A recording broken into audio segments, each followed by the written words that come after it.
5 साल के लिए 42,500 छात्रों को। अगर ये 1,36,000 करोड़ रुपए हमें मिल गए होते तो हम करीब करीब 3 लाख छात्रों को एकलव्य प्रशिक्षण योजना 70 साल के लिए दे सकते थे। अगर ये 1,36,000 करोड़ हमें मिल गए होते तो जल जीवन मिशन के तहत पेयजल की समस्या जड़ से समाप्त हो गई होती।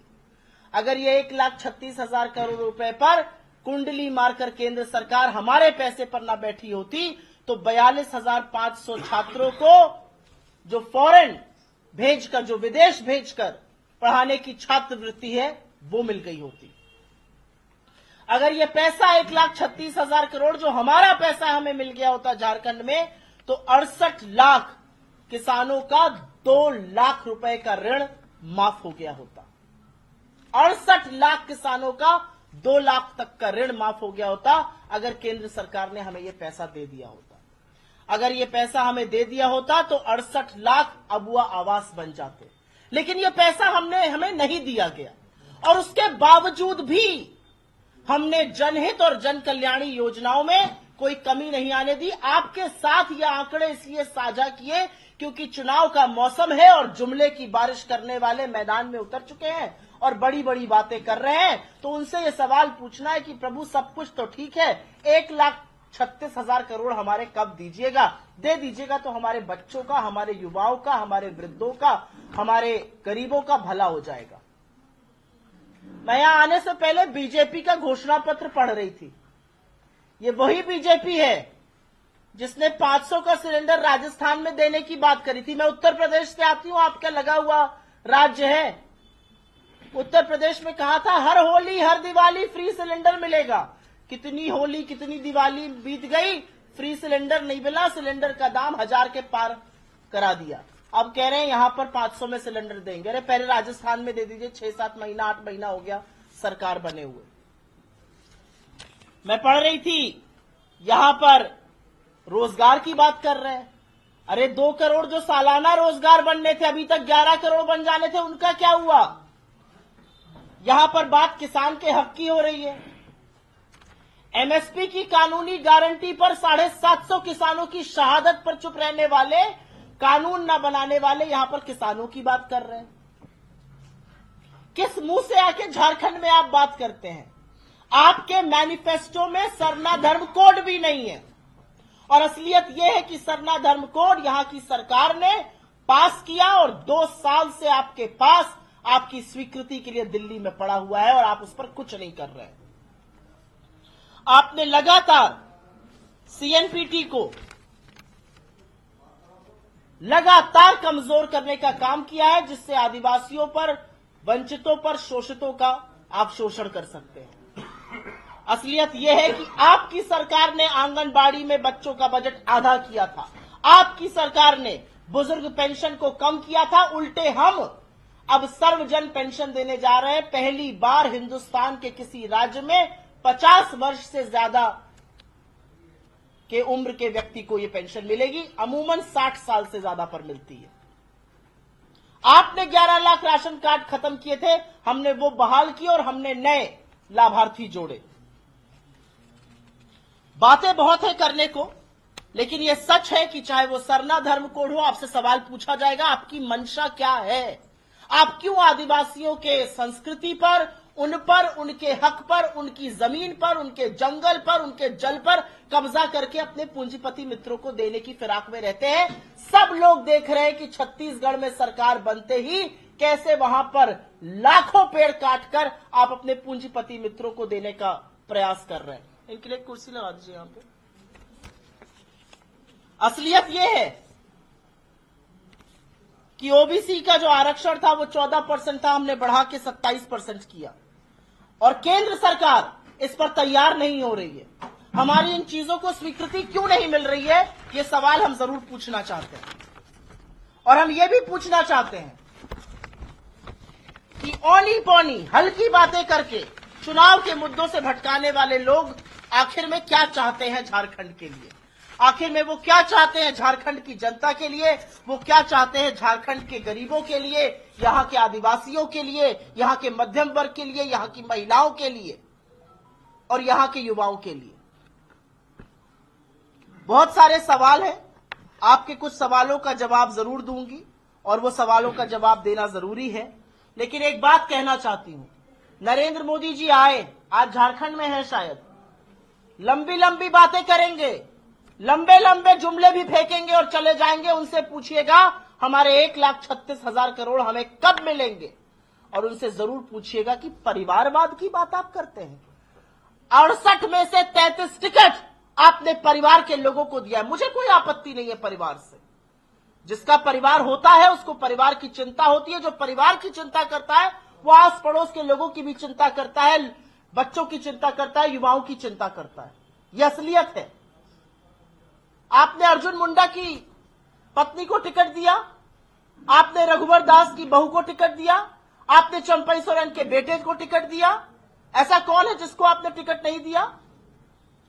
33 टिकट आपने परिवार से संबंधित लोगों पर दिया और आप यहां के परिवारवाद की बात करिएगा। मेरा अपना मानना है, जो कोई व्यक्ति जनता के माध्यम से चुनकर आ जाता है उस पर इस तरह का ठप्पा नहीं लगाना चाहिए।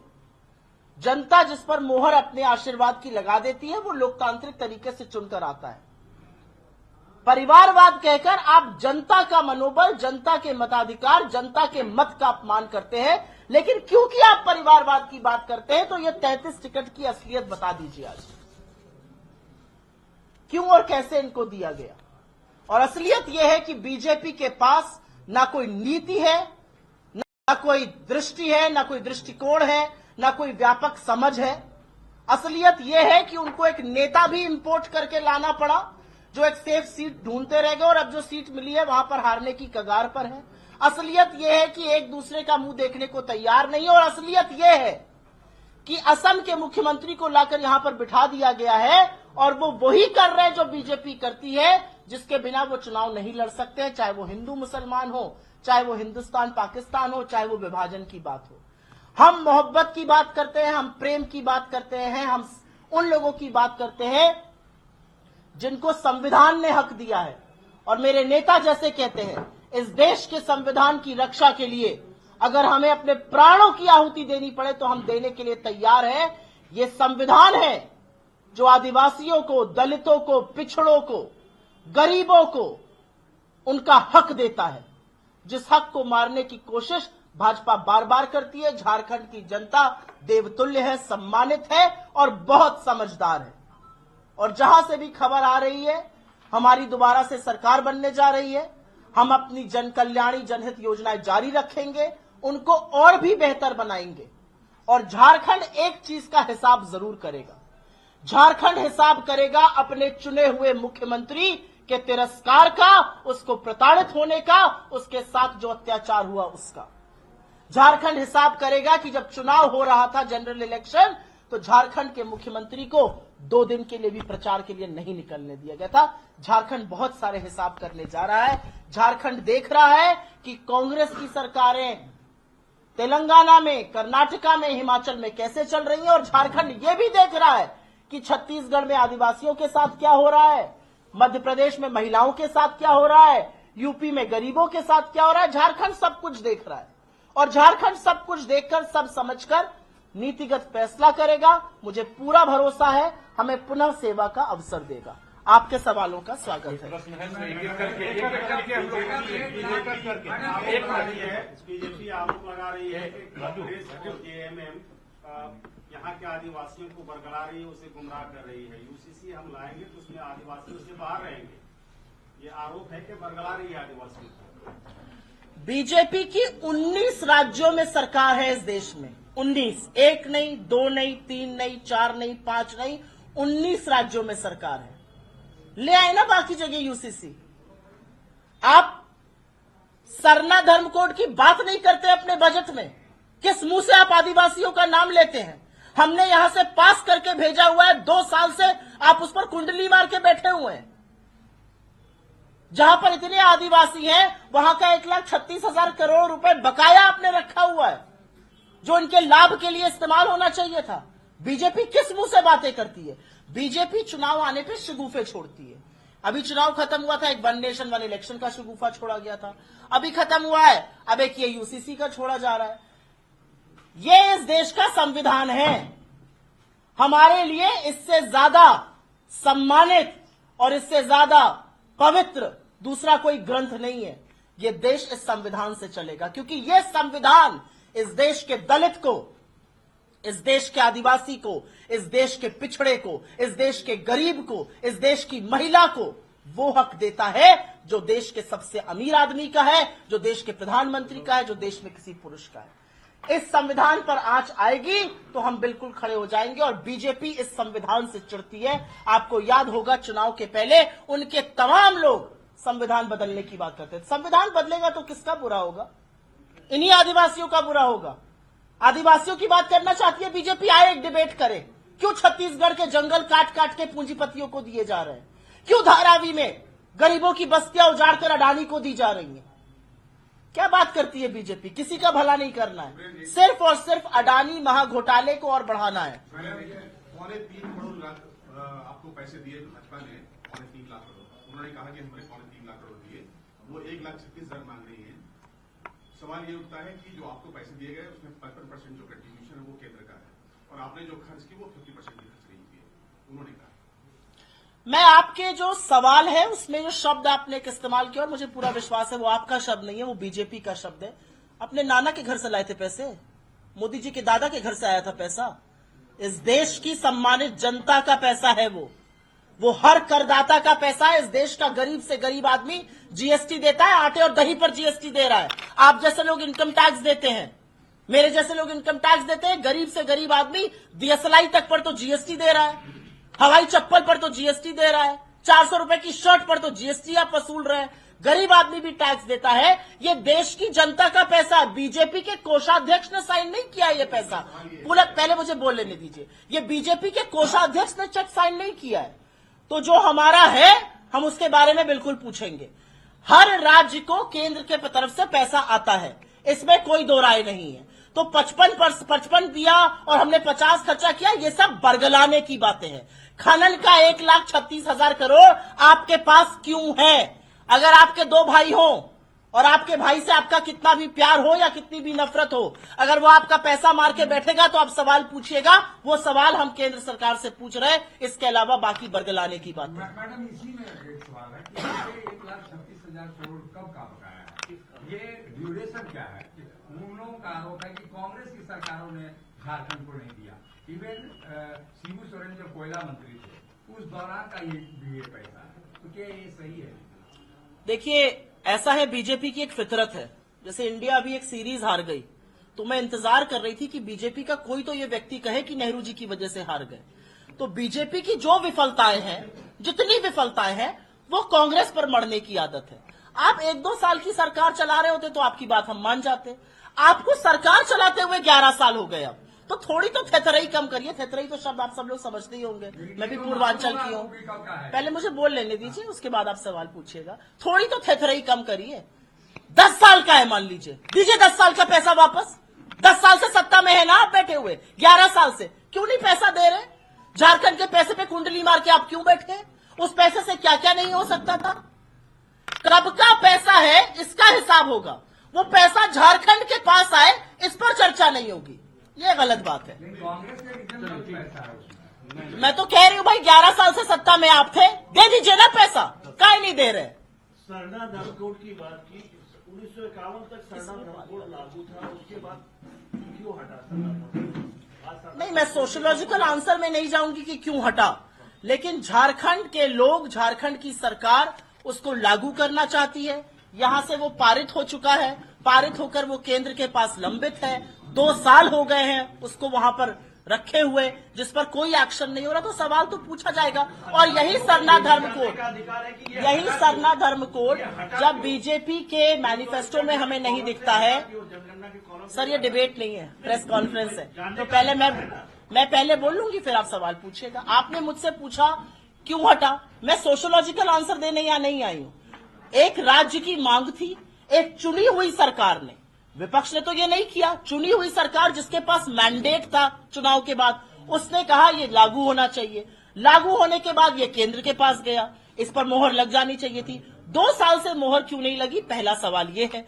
दूसरा सवाल यह है कि अगर आप आदिवासियों की बातें करते हैं, अगर आप उनके संस्कृति की रक्षा करना चाहते हैं, अगर आप उनकी कल्चर की रक्षा करना चाहते हैं, तो आपके मैनिफेस्टो में सरना धर्म कोड क्यों नहीं है? ये दो सवाल हम पूछ रहे हैं। ये कोई विवाद का, चर्चा का, डिबेट का विषय ही नहीं है। इन दो सवालों का जवाब बीजेपी से कभी नहीं आता है। ये मैडम परिवारवाद पर आप बोल रहे हैं कि बीजेपी ने कई कुछ लोगों को टिकट दिया है। ये आप जिनके साथ चुनाव लड़ रहे हैं, उन्होंने भी अपनी पत्नी को आगे करके रखा है। पति पत्नी की मानिए पूरा कैंपेन चल रहा है। आपके यहाँ भी राहुल गांधी जी प्रचार कर रहे हैं प्रियंका गांधी जी के लिए। तो ये अब राजनीतिक दलों को उचित लगता है कि परिवारवाद पर कोई चर्चा की जाए? आप लेट आए थे थोड़ा, मैंने आधी बात, आपने मेरी आधी बात सुनी। मैंने कहा मुझे कोई आपत्ति नहीं है। मुझे लगता है परिवार से ज्यादा सगा कौन होता है? मुझे लगता है पति और पत्नी एक दूसरे के पूरक होते हैं। हमारे हिंदू धर्म में तो पत्नी ने जिस पति का अपने साथ नाम जोड़ लिया उसकी अर्थी उठती है। जिसके नाम का मंगलसूत्र पहन लिया और सिंदूर लगा लिया उसकी अर्थी उठती है। दाम्पत्य के सूत्र को हमारे यहां सबसे पवित्र कहा गया है और उस दाम्पत्य के सूत्र का की जो भाषा बीजेपी के लोग यहां के मुख्यमंत्री और उनकी पत्नी के लिए बोल रहे हैं वो सर्वथा गलत है। मुझे लगता है कल्पना सोरेन जी एक प्रचार कर रही हैं, प्रसार कर रही हैं। जब जेल में थे हेमंत जी तो उन्होंने बिल्कुल पार्टी को एकजुट रखने का काम किया।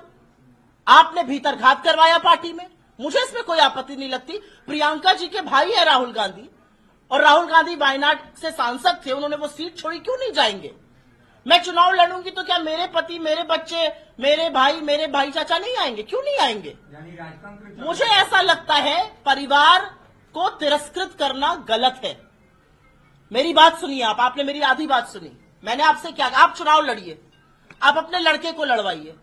जनता अगर उसको नहीं चाहेगी वो हार जाएगा और जनता अगर उसको जिता देगी, यही जनतंत्र है, यही लोकतंत्र है। जनता जिस पर अपनी, जनता से चुनकर आना आसान नहीं होता है। लाख लाख वोट पड़ते हैं, लोकसभा में 10-10, 12-12 लाख वोट पड़ते हैं। एक जनता को यह समझाना कि हमें इलेक्ट करके भेजो, ये जनता डिसाइड करती है। बहुत परिवारों को जनता हरा देती है और बहुत सारे परिवार के लोगों को जिता देती है। जिसको जनता ने लोकतंत्र में चुनाव में जिता दिया उसके ऊपर परिवारवाद का आरोप कैसे लग सकता है? राहुल गांधी एक बार के नहीं, 2 बार के नहीं, 5 बार के चुने हुए सांसद हैं। वो विंध्या के नीचे भी चुने जा सकते हैं और विंध्याचल के ऊपर भी चुने जा सकते हैं। उन्होंने तो दिखा दिया वायनाड से चुनकर। मोदी जी जाए लड़ ले वायनाड, मोदी जी जाए कर्नाटका, तेलंगाना, तमिलनाडु, केरल, कहीं भी लड़के दिखाए, नहीं लड़ सकते हैं। तो दूसरे के लोकतंत्र को अपमानित करना छोड़ दीजिए। मैंने इसलिए इस बात का जिक्र किया क्योंकि आपने जब परिवार के 33 लोगों को टिकट दिया है तो आप कैसे परिवारवाद की बात कर सकते हैं? मुझे लगता है कि अगर ये कांग्रेस में बहुत सम्मानित कार्यकर्ता है, इनका बेटा कांग्रेस की बातें सुन रहा है, वो आगे बढ़ के हो सकता है कांग्रेस ज्वाइन करना चाहता तो ये क्या करे? उसका हाथ खींच के हटा दे, क्योंकि तुम मेरे बेटे हो, तुम कांग्रेस मत ज्वाइन करो। क्यों नहीं करेगा भाई? वो स्वतंत्र नागरिक नहीं है इस देश का, उसको हक नहीं है जाकर लोगों से वोट मांगने का। हो सकता है वोट लोग उसको रिजेक्ट कर दे, हो सकता है उसको एक्सेप्ट कर ले, सीधी सी बात है। मैडम 24 साल झारखंड को हो गया। 2019 में इससे पहले विधानसभा का चुनाव हुआ था। कांग्रेस 31 सीटों पर लड़ी, 16 सीटें जीत कर आई, जो अलग झारखंड बनने के बाद कांग्रेस का सबसे बेहतरीन परफॉर्मेंस था। और अलग झारखंड बनने के 24 साल के इतिहास में ये पहला मौका है कि कांग्रेस इतनी कम सीटों पर चुनाव लड़ रही है। आखिर वजह क्या है? क्या सरेंडर पॉलिसी यहाँ पर कांग्रेस जमीन का दबाव है? पार्टी के अंदर आरोप लगा कि टिकट जीता, प्रभारी ने टिकट बेचा, केसी वेणुगोपाल के सामने तमाम चीजें बीते दिनों यहाँ पर हुई। जिसको आप सरेंडर कहते हैं, मैं उसको विशाल हृदय कहती हूं। जब आप गठबंधन की राजनीति कर रहे हैं, जब आप एक बड़े स्वरूप में एक साथ एकजुट होकर खड़े हैं, क्योंकि आपको सामने वाले की जो राजनीति है, नफरत की, जो घृणा की, जो तिरस्कार की राजनीति, उसको हराना है, तो कहीं पर आप 2 कदम पीछे लेते हैं, कहीं पर आप 2 कदम आगे लेते हैं। मैं 31 दिसंबर 2022 की राहुल गांधी जी की प्रेस कॉन्फ्रेंस आपको याद दिलाना चाहती हूं। भारत जोड़ो यात्रा कर रहे थे, एक दिन के लिए आए थे, उन्होंने प्रेस कॉन्फ्रेंस करी दिल्ली में। उनसे पूछा गया इंडिया गठबंधन है, आप इतने स्ट्रांग हैं यहाँ पे, आप कितनी सीट लड़िएगा, ये वो। उन्होंने कहा देखिए, इंडिया गठबंधन एक बड़े मकसद से साथ आया है उसकी धुरी हम हैं, क्योंकि कन्याकुमारी से लेकर कश्मीर और असम से लेकर पोरबंदर तक कांग्रेस पार्टी है। क्योंकि हम उसकी धुरी हैं, तो कहीं पर हमें ही ज्यादा सैक्रिफाइस और त्याग करना पड़ेगा। और मेरा अपना मानना है कि जहां पर इंडिया गठबंधन को मजबूत रखने के लिए, बीजेपी को हराने के लिए हमें अगर थोड़ा त्याग करना पड़े, तो हम उस त्याग को करने के लिए तैयार हैं, क्योंकि ये यज्ञ है और यज्ञ आहुति मांगता है। क्या इस त्याग से कांग्रेस को नुकसान हो रहा है? मुझे लगता है देश को फायदा होना चाहिए, और जब देश को फायदा होगा तो हम सबका फायदा होगा। धन्यवाद। बहुत धन्यवाद आप सबका। For exclusive and insightful videos, subscribe to our new channel ABP Live Premium.